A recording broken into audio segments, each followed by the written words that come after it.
उधर हांगकांग की रिहायशी इमारतों में लगी आग 24 घंटे बाद भी पूरी तरह बुझाई नहीं जा सकी। खबर है कि इस भयंकर आग में झुलसने से 65 लोगों की जान चली गई। यही नहीं, करीब 300 लोगों के बारे में तो कुछ पता ही नहीं चल पाया, क्योंकि जिन रिहायशी इमारतों में आग लगी उनमें करीब 2000 परिवार रहते थे। हांगकांग के ताइपो इलाके से आई तस्वीरों को जिसने भी देखा वो दहल उठा, क्योंकि वहां एक ही हाउसिंग कॉम्प्लेक्स की 8 इमारतों में 7 इमारतें आग की खौफनाक लपटों से घिर गईं। उन गगनचुंबी इमारतों के हर हिस्से से लपटें उठती दिखी। देखकर ऐसा लगा जैसे पूरा का पूरा शहर ही जल उठा हो। इस भीषण आग को बुझाने के लिए हांगकांग के प्रशासन ने पूरी ताकत झोंक दी। फायर ब्रिगेड की दर्जनों गाड़ियों और सैकड़ों कर्मचारियों ने जी जान लगा दिया, लेकिन 24 घंटे बाद भी उन्हें सफलता नहीं मिल पाई, क्योंकि वक्त बीतने के साथ इमारतों की आग लगातार विकराल होती चली गई। और ऐसे में उस पर काबू पाने की कोशिशें दम तोड़ती नजर आईं। उन इमारतों में लगी आग की तस्वीरों को देखकर ऐसा लगा जैसे वो किसी फिल्म का हिस्सा हो, क्योंकि आसमान छूती वो इमारतें पूरी तरह लपटों की जद में आ गईं। भीषण आग को बुझाने के लिए फायर ब्रिगेड के 800 से ज्यादा कर्मचारियों ने एड़ी चोटी का जोर लगा दिया। पानी की बौछार करने के लिए फायर ब्रिगेड की करीब 150 गाड़ियां बुला ली गईं। इसके अलावा 60 एम्बुलेंस भी घटना वाली जगह तैनात कर दी गई, ताकि इमारतों में फंसे जिन लोगों को निकाला जाए उन्हें फौरन अस्पताल पहुंचा दिया जाए और उनकी जान बचाई जा सके। हांगकांग की आग ने 65 जिंदगियों को निगल लिया और कई लोगों के इमारतों में फंसे होने की भी आशंका जताई गई। राहत बचाव टीमों ने उनकी तलाश तेज कर दी। इस बीच कई घंटों की मशक्कत के बाद 7 इमारतों में 4 की आग बुझा ली गई, लेकिन 3 इमारतों में आग बेकाबू ही नजर आई। उनकी खिड़कियों से ऊंची ऊंची लपटें उठती दिखी। बताया गया कि जो इमारतें आग की चपेट में आईं उनमें करीब 4800 लोग रहते थे। हालांकि आग भड़कते ही ज्यादातर लोग जान बचाकर भाग निकले थे, लेकिन जो लोग अंदर फंस गए उनकी जान पर बनाई, क्योंकि वहां लगी आग अपने सामने आने वाली हर चीज को निगलने पर आमादा दिखी और उस पर काबू पाने में प्रशासन की हालत खराब हो गई। हांगकांग के जिस हाउसिंग कॉम्प्लेक्स में आग लगी उसे 1980 के दशक में बनाया गया था और आग तब भड़की जब वहां मरम्मत का काम चल रहा था। बताया गया कि मरम्मत के लिए बांस के कई मचान लगाए गए थे और एक मचान में आग लगने के बाद वो फैलती ही चली गई। दावा है कि तेज हवाओं ने आग को भड़काने का काम किया और देखते ही देखते उसने आसपास की इमारतों को भी अपनी जद में ले लिया। यह आग हांगकांग के ताइपो इलाके में मौजूद हाउसिंग कॉम्प्लेक्स की इमारतों में लगी। रोंगटे खड़े कर देने वाली इस घटना की जांच भी शुरू कर दी गई। खबर है कि हांगकांग की पुलिस ने 3 लोगों को हिरासत में ले लिया। आरोप है उन लोगों की लापरवाही की वजह से ही इतनी भयंकर आग लगी।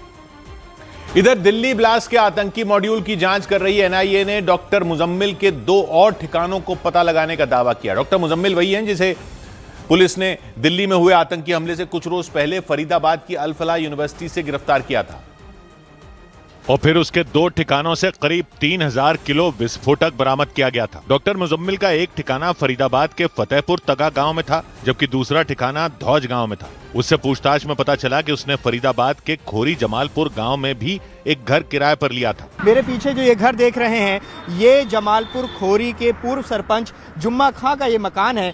गांव के पूर्व सरपंच का ये मकान सड़क के किनारे है और फरीदाबाद की अल फलाह यूनिवर्सिटी से इस मकान की दूरी करीब 4 किलोमीटर है।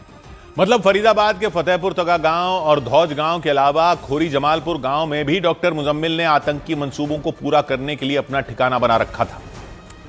और जांच एजेंसियों के सूत्रों के मुताबिक डॉक्टर मुजम्मिल ने गांव के पूर्व सरपंच जुम्मा खान का मकान 8000 रुपए किराए पर लिया था। सूत्रों ने दावा किया कि उसने 3 बेडरूम, किचन और हॉल वाला मकान ये कहकर किराए पर लिया था कि वो कश्मीरी फलों का कारोबार करेगा। 3 महीने के लिए डॉक्टर मुजम्मिल ने 3 बेडरूम और किचन का एक जो घर था वो किराए पर लिया था और ये कहा था कि वो यहाँ पर फल का व्यापार करेगा। जांच के दौरान ये बात सामने आई कि डॉक्टर मुजम्मिल अप्रैल 2025 से जुलाई 2025 तक उस मकान में रहा था। बाद में उसने ये कहकर मकान खाली कर दिया था कि वहाँ गर्मी ज्यादा है।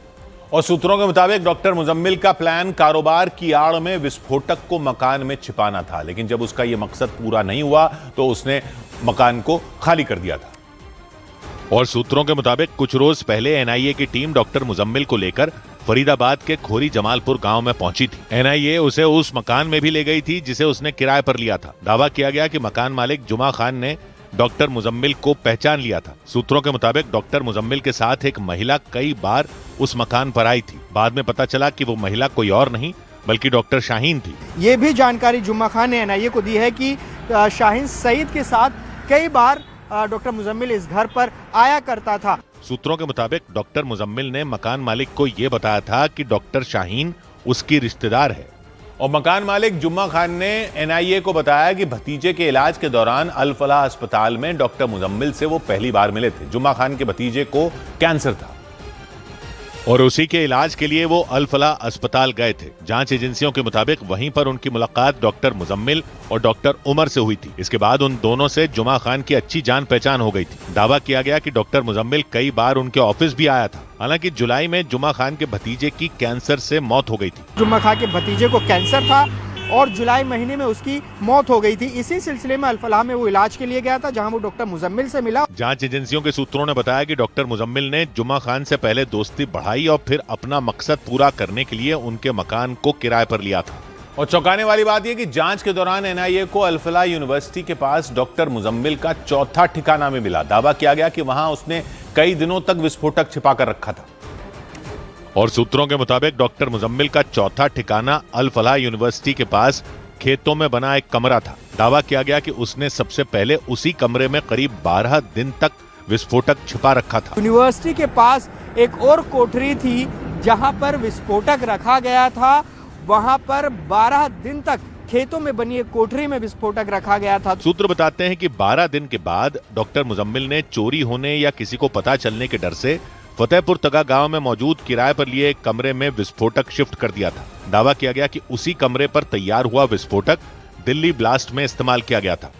और इस सब के बीच दिल्ली में हुए बम धमाकों की जांच कर रही एजेंसियों को आतंकी मुजम्मिल और शाहीन के बारे में चौंकाने वाली जानकारी मिली। दावा किया गया कि मुजम्मिल की गर्लफ्रेंड बताई जा रही शाहीन असल में उसकी पत्नी है और दोनों 2 साल पहले ही शादी कर चुके हैं। लखनऊ की रहने वाली डॉक्टर शाहीन फरीदाबाद की अल फलाह यूनिवर्सिटी में ही डॉक्टर मुजम्मिल अहमद गनी के साथ काम करती थी। डॉक्टर शाहीन को उस वक्त गिरफ्तार किया गया था जब अल फलाह यूनिवर्सिटी में डॉक्टरों के आतंकी रैकेट से जुड़ी जानकारियां मिली थी। शुरुआत में डॉक्टर मुजम्मिल की करीबी होने की वजह से डॉक्टर शाहीन की तलाश की जा रही थी, लेकिन जब डॉक्टर शाहीन की कार से पुलिस को AK-47 राइफल मिली तो पुलिस ने शाहीन को भी गिरफ्तार कर लिया था। और उस वक्त डॉक्टर शाहीन को मुजम्मिल की गर्लफ्रेंड माना जा रहा था, लेकिन सामने आई जानकारी के मुताबिक मुजम्मिल और शाहीन की शादी साल 2023 में ही हो गई थी, लेकिन दोनों जानबूझकर अपना रिश्ता छिपा कर रखते थे। यानी दोनों ने किसी को भी ये कभी नहीं बताया कि वो पति पत्नी है। लखनऊ की रहने वाली शाहीन उम्र में मुजम्मिल से बड़ी है और डॉक्टर मुजम्मिल अहमद गनी उसका तीसरा शौहर है। इससे पहले वो 2 शादियां और भी कर चुकी है। शाहीन का पहला पति मुंबई में रहता है जबकि दूसरा पति यूपी के कानपुर में डॉक्टर है, लेकिन खबरों के मुताबिक पिछले दोनों ही पतियों से शाहीन का तलाक हो चुका है, जबकि अल फलाह यूनिवर्सिटी में काम करने के दौरान ही शाहीन की दोस्ती मुजम्मिल से हो गई थी और दोनों ने शादी का फैसला कर लिया था। खबरों के मुताबिक अल फलाह यूनिवर्सिटी के पास की ही एक मस्जिद में दोनों का निकाह हुआ था और दोनों के निकाह में मेहर की रकम 5 से 6 हजार रखने पर सहमति बनी थी, जबकि उस वक्त डॉक्टर मुजम्मिल आतंकी संगठनों के साथ काम करना शुरू कर चुका था। जांच एजेंसियों को मिली जानकारी के मुताबिक 2021 में ही मुजम्मिल ने अंसार गजवतुल हिंद नाम के आतंकी संगठन के लिए काम करना शुरू कर दिया था, जबकि शाहीन का भी आतंकी संगठनों से कनेक्शन कई साल से माना जा रहा है। यही वजह रही कि दोनों के बीच अल फलाह यूनिवर्सिटी में सिर्फ दोस्ती ही नहीं हुई, बल्कि दोनों का मकसद एक होना भी दोनों के रिश्तों की बुनियाद बन गया। लेकिन जांच एजेंसियों की नजर डॉक्टर शाहीन के उन पैसों पर है जो उसने मुजम्मिल और उमर को दिए थे, जिनका इस्तेमाल खतरनाक केमिकल, हथियार और धमाकों में इस्तेमाल की जाने वाली गाड़ियां खरीदने में किया गया था। जानकारी के मुताबिक शाहीन ने आतंकी मुजम्मिल को 2023 में ही हथियार खरीदने के लिए करीब 6.5 लाख रुपए दिए थे। फिर 2024 में उमर उन नबी को फोर्ड इकोस्पोर्ट कार खरीदने के लिए 3 लाख रुपए दिए। इसके अलावा भी अलग अलग वक्त पर लाखों रुपए शाहीन ने मुजम्मिल और उमर को दिए। जांच एजेंसियों के सूत्रों के मुताबिक करीब 28 लाख रुपए शाहीन की तरफ से उमर और मुजम्मिल को दिए गए और माना जाता है कि ये पैसा डॉक्टरों के टेरर मॉड्यूल ने अपने आतंकी मंसूबों को अंजाम देने के लिए खर्च किया। बल्कि जिस इकोस्पोर्ट गाड़ी को खरीदने के लिए डॉक्टर शाहीन ने पैसे दिए थे, वही इकोस्पोर्ट गाड़ी दिल्ली में हुए धमाकों के बाद फरीदाबाद से बरामद की गई थी और जांच एजेंसियों का मानना है कि उस इकोस्पोर्ट गाड़ी को भी धमाके के लिए इस्तेमाल किया जाना था। आतंकियों से बरामद हुई ब्रेजा कार भी शाहीन और मुजम्मिल ने ही खरीदी थी। इसीलिए माना जा रहा है कि जो पैसा डॉक्टर शाहीन के जरिए डॉक्टरों के टेरर मॉड्यूल तक पहुंच रहा था, वो किसी आतंकी संगठन का हो सकता है। यानी माना जा रहा है कि शाहीन तो किसी बड़े संगठन के लिए डॉक्टरों तक पैसा पहुंचाने का जरिया बनी हुई थी। अकेले शाहीन के ही खातों में बीते कुछ साल में लाखों रुपए के कई लेन देन मिले, जिनकी वजह से जांच एजेंसियों का शक और गहरा गया। क्योंकि न सिर्फ शाहीन के खातों में लाखों रुपए के लेन देन का जिक्र मिला, बल्कि शाहीन एक साथ कई बैंकों में खाते चला रही थी, जिनमें कुछ सरकारी बैंक हैं और कुछ निजी बैंकों के खाते भी हैं। जांच के दौरान शाहीन के 7 बैंक खाते होने की जानकारी मिली। इनमें 3 खाते कानपुर के और 2 बैंक खाते लखनऊ और दिल्ली में हैं। और शाहीन के बैंक खातों की जांच में कुछ बड़े लेन देन भी मिले। 2017 में उसके खाते में 19 लाख रुपए का लेन देन हुआ और सूत्रों के मुताबिक इसमें कई लेन देन ऐसे रहे जिनका पूछताछ के दौरान जांच एजेंसियों को कोई पक्का जवाब नहीं मिल पाया। और इसीलिए माना जा रहा है कि शाहीन किसी बड़े आतंकी संगठन का पैसा डॉक्टरों के टेरर मॉड्यूल तक पहुंचा रही थी। शाहीन के तार जैश-ए-मोहम्मद के चीफ मसूद अजहर की बहन से भी जोड़े जा चुके हैं, जो आतंकी संगठन जैश की महिला ब्रिगेड चला रही है। खुफिया एजेंसियों के सूत्रों के मुताबिक जैश की महिला ब्रिगेड की सरगना सायदा अजहर का आतंकी शाहीन से सीधा कनेक्शन होने की बात सामने आई थी। यहां तक कि दावा यह तक किया गया कि जैश की महिला ब्रिगेड के लिए भारत की मुस्लिम महिलाओं को रिक्रूट करने का जिम्मा शाहीन को दिया गया था। शाहीन ही उन महिलाओं को चुनने, उनका ब्रेन वॉश करने और उन्हें आतंकी ट्रेनिंग देने की जिम्मेदारी संभाल रही थी। इसीलिए आशंका यह भी जताई जा रही है कि मुजम्मिल वाले आतंकी नेटवर्क को शाहीन के जरिए मिल रहा पैसा देश से बाहर से आया हो।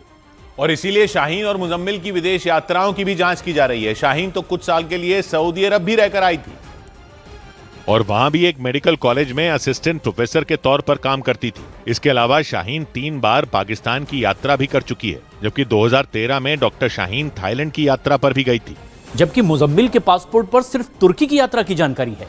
और सूत्रों के मुताबिक वो तुर्की की यात्रा पर अपने आतंकी हैंडलर के साथ गया था, जहां उसके साथ आतंकी उमर भी था। इतना ही नहीं, जांच एजेंसियों को यह भी पता चला है कि मुजम्मिल और उमर नबी दोनों ही भारत छोड़कर हमेशा के लिए सीरिया या अफगानिस्तान में बसना चाहते थे। लेकिन माना जा रहा है कि शाहीन और मुजम्मिल ने जानबूझकर अपने निकाह की बात सबसे छुपाकर रखी, जिसके पीछे किसी बड़ी साजिश का भी शक जताया जाने लगा। और माना जा रहा है कि दोनों मिलकर कोई बड़ी योजना बनाने में लगे थे। आशंका इस बात की भी जताई जा रही है कि दोनों ने शादी सिर्फ फंडिंग को आसान बनाने के लिए की हो, क्योंकि पति और पत्नी के बीच अगर लेन देन बड़ी रकम का भी हो तो भी जांच एजेंसियों की पकड़ में नहीं आता। जिस वक्त जम्मू कश्मीर पुलिस और यूपी पुलिस की एसटीएफ फरीदाबाद की अल फलाह यूनिवर्सिटी में मुजम्मिल तक पहुंची, तब तक उन्हें शाहीन की कोई खबर नहीं थी। इधर दिल्ली बम ब्लास्ट केस के तार तबलीगी जमात से जुड़ने के बाद यूपी पुलिस ने मेरठ में तबलीगी जमात में शामिल होने वाले लोगों पर सख्ती बढ़ा दी। पुलिस ने उनके वेरिफिकेशन यानी सत्यापन के लिए फॉर्म जारी कर दिए, ताकि पता चल सके कि मेरठ में तबलीगी जमात का हिस्सा बनने आया शख्स कौन है और कहां से आया। पहले हम रजिस्टर मेंटेन करते थे, अभी हमें दो महीने पहले हमें मेरठ बुलाया था अधिकारियों ने। उन्होंने कहा भाई ये पर्चे भर के आप सबके फोटो और सबके आधार कार्ड के नंबर लिख के ये आपको इस तरीके से फार्म भर के भेजने हैं। जानकारी के मुताबिक ये फॉर्म मेरठ की तबलीगी जमात से जुड़े सभी केंद्रों में भेजे गए।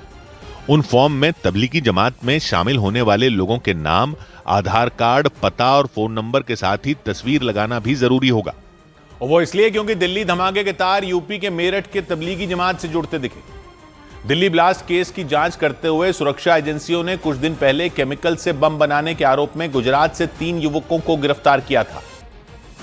और जांच एजेंसियों के सूत्रों के मुताबिक दिल्ली ब्लास्ट केस में गिरफ्तार किए गए उन तीनों लड़कों में एक लड़का उत्तर प्रदेश के शामली का रहने वाला था। दावा किया गया कि वो लड़का तबलीगी जमात में शामिल होने की बात कहके अपने घर से निकला था। इसी वजह से तबलीगी जमात से जुड़े लोगों ने भी सुरक्षा एजेंसियों के इस कदम को सही ठहराया।